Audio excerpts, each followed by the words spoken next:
Try tayo ngayon ng strawberry. So, ikain natin kung sour pa siya. Uy, grabe. Ngayon ko lang to na-try. I-try ko to. Wala ko pa talaga to na-try. Kahit kaisa. I-try natin to. Di ba nagpakita na ako sa inyo kanina? Sarap. Try natin sa 3.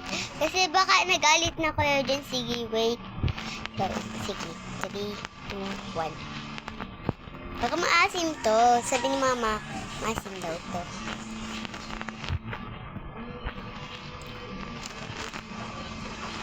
Ang sarap. Pero maasim.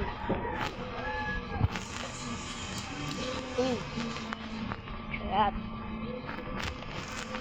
So, kung gusto nyo makatry ng strawberry, mag-like and share and subscribe. Follow na kayo.